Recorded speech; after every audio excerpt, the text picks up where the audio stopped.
So now it's time to finish acids and bases with the diprotic acid titration. And this part of the lecture is very near and dear to my heart because when I interviewed for this position, I had to give a demo lecture on diprotic acid titrations. And so you're seeing a modified version of what actually landed me this job. So you have this to either thank or blame for my being here. In fact, this is what the faculty were like that attended my lecture. Well, not really, but it went over well enough. So let's get started. Like the other titrations, I recommend giving yourself 2 full sheets of paper for this. And in the top left, we will just write the basic information we'll be referring to and draw our curve. So we'll label this section diprotic titration.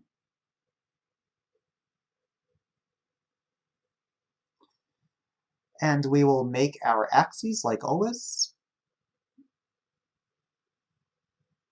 pH up top, volume of base titrant, VB in milliliters on bottom.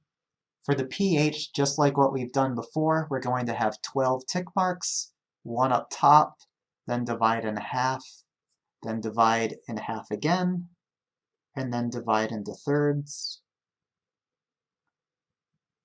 And it's not bad. Okay, and the first tick mark will be 2, and then 4, 6, going up every other one, 8, 10, 12. For the base, we're going to have 5 tick marks because this titration is longer than a monoprotic. So do your best to get it in fifths. Usually I just put a mark somewhere towards the end. I'll divide that in half, and then these segments in half, and then just try to be consistently spaced out to get my last tick mark. And it's pretty good. And each of these will represent 5 milliliters. So 5, and let's make it a little bit more accurate by putting a 0.0. And then let's not label every single tick mark. We'll just do 5.0, 15, and then 25.0. And for our chemicals of interest, our analyte will be just H2A, some acid that the book made up. I'm just taking this straight out of the book because it's got some nice numbers. Its concentration will be 0.0200 molar. Its volume is 50.0 milliliters. It has 2 pKa values, of course, and they are unrealistically perfect, 4.00 and 8.00. And our titrant can be any strong base, but let's just be consistent and keep using NaOH. And its concentration will be 0.100 molar. Just like in the past, we will start with step 0, calculate the equivalence point, but for a diprotic titration there are 2 equivalence points. The amount of base needed to fully deprotonate the first proton, and then the amount of base needed to fully deprotonate the second proton. And so what we're going to do is calculate the first equivalence point. Calculate first equivalence point.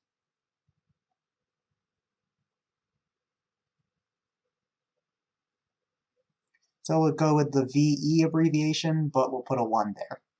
And this means the same thing that it did with a monoprotic titration. The millimoles, because we're still going to use millimoles instead of moles, the millimoles of our acid are equal to the millimoles of our base. And we calculate this the same way we did before. We just use that concentration of the acid, 0.0200 molar, which we know in this context will stand for millimoles per milliliter to allow for easy units, 50.0 milliliters.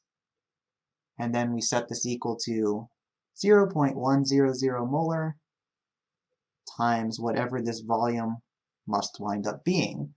And we solve and we get VE1 equals 10.0 milliliters. And from here, it's very easy to calculate what the second equivalence point volume is going to be. It's just always going to equal double the first equivalence volume. And so it must be 20.0 milliliters for this example. And it's easier to understand why it's that simple after we cover the theory of the first and second equivalence point. So now I'm going to erase this and we will begin our journey. And as always, we'll start with visuals and then we'll come back and write more. So here we have a similar visual to what we've seen before, but it is more complicated because there's so much more that happens with a diprotic acid. So let's make sense of it. First, as always, the shade of blue will represent the pH. Right now we just have water, it's neutral. But then we're going to dump in some H2A, represented by these yellow particles. And we know that once those are in water, this reaction will occur, which will generate protons in solution and thus drive the pH to much lower values. And at the same time that we're generating protons, we generate some small fraction of intermediate, represented by these red circles. Now that intermediate will weakly react to produce some A2-, but that's so minor that I'm not bothering to show it right now. But eventually we'll get some of these in solution, and that'll be represented by black circles. At that time, this reaction can become more relevant. It's also worth noting that this intermediate, of course, can also take a second proton and reform H2A, so it is complicated. But as we saw when we learned how to calculate the pH of solutions starting with different forms, some of these reactions are more important than others depending on the scenario. So in this scenario, the most important reaction is EQA1, the loss of the first proton. We can calculate the pH of this solution as if H2A is just a monoprotic acid, because as we learned before, in this scenario, this second proton generation is negligible compared to the first. So let's make some notes. Point A, initial pH. Treat as monoprotic solution. Treat as monoprotic solution. And so we know what to do. We have H2A. We know it's going to form an equilibrium with the intermediate and this proton, which is the only proton worth considering at this point. And our initial concentrations, 0.0200, going to go down by x. These go up by x. This should seem very second nature by this point.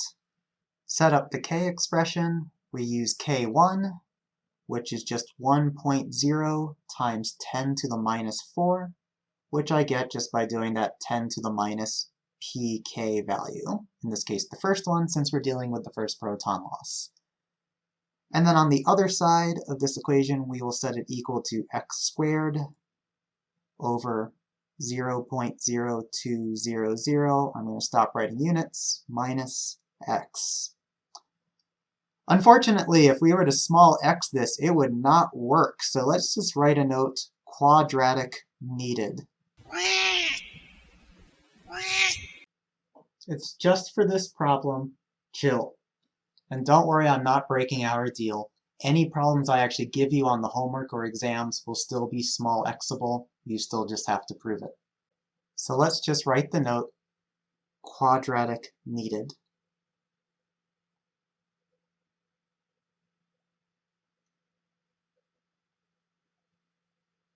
And if we went through all that rigmarole, we would get x is equal to 1.3 little 7 times 10 to the minus 3, which of course equals the concentration of H+.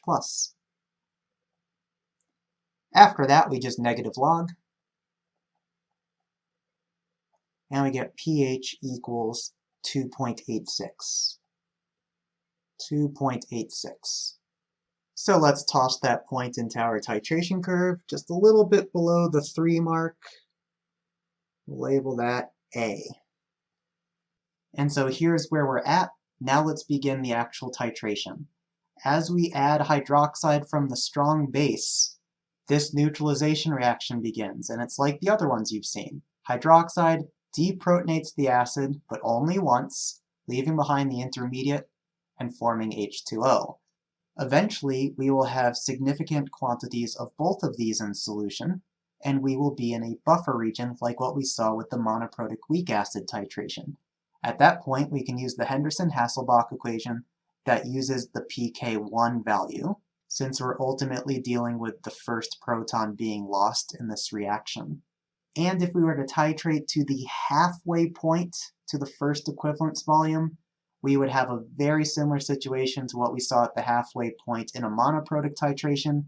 These two would now be equal, because at the halfway point, 50% of our H2A has been titrated and turned into HA-.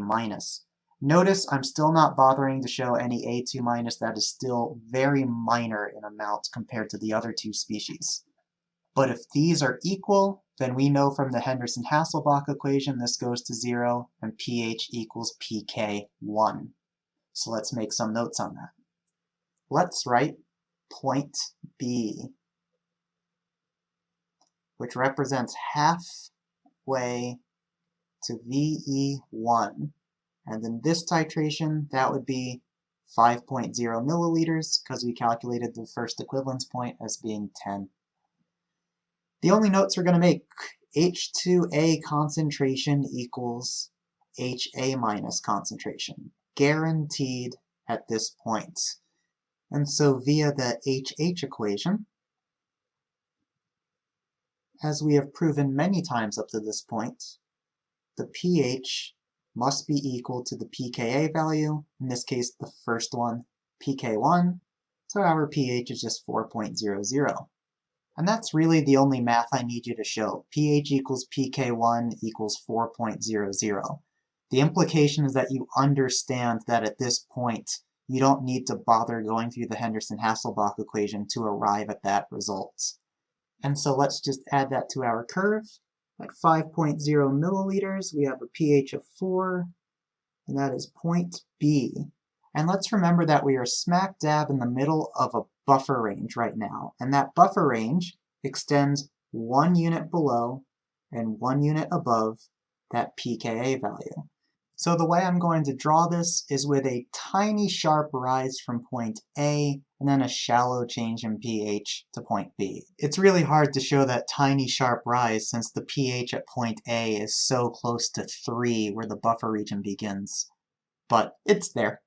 And let's just make a note underneath these arrows that this represents the effective buffer region. Effective buffer region. I won't bother writing the word region, and let's just label this as buffer 1, because we will see a second buffer region later.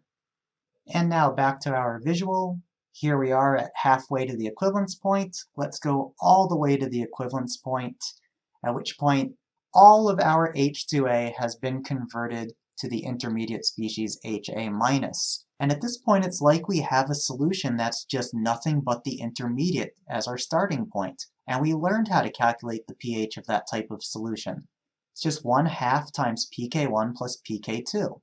So while we didn't see something like this happen in the monoprotic titration, it's really not that challenging to deal with. And so let's make some notes. Point C. VE1, which is at 10.0 milliliters. At this point, what we have done is taken all of our H2A and 100% neutralized it and converted it into HA-. In other words, the intermediate species, int species. And so it's like we're starting with a solution that's just HA-. And when all of the initial species are HA-, or the intermediate, when all initial species is intermediate, we know that the pH is just equal to 1/2 pK1 plus pK2. And let's put the word initial in quotes, because it's really not like this is our starting point. It's just that it's like we have a clean slate because we converted all of our initial acid into this intermediate.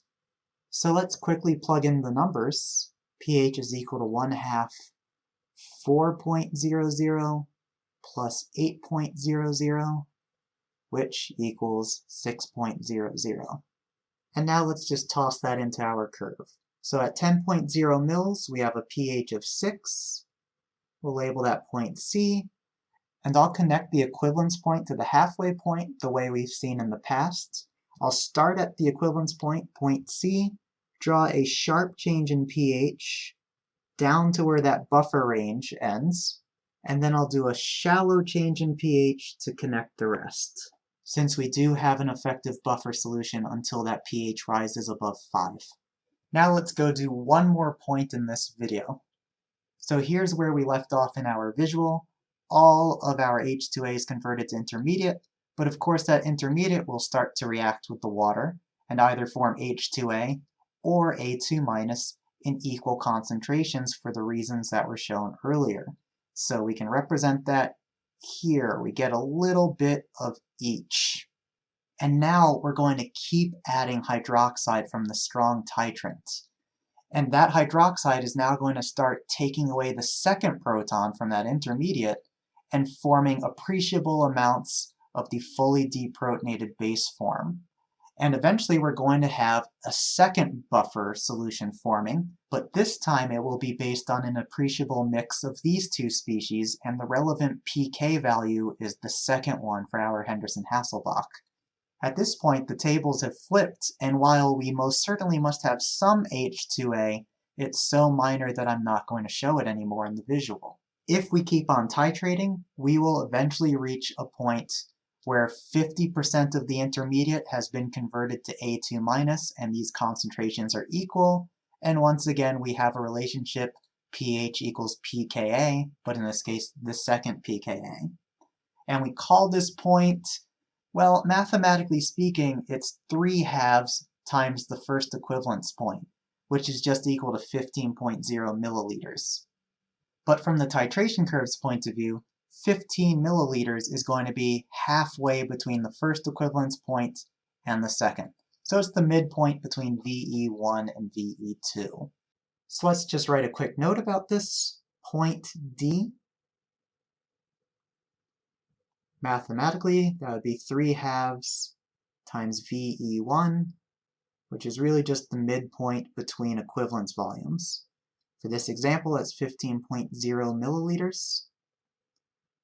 And the important thing to note is that at this point, the intermediate concentration is equal to the fully deprotonated basic forms concentration, and via the Henderson-Hasselbalch equation, we arrive at the conclusion pH equals pK2, which is equal to 8.00.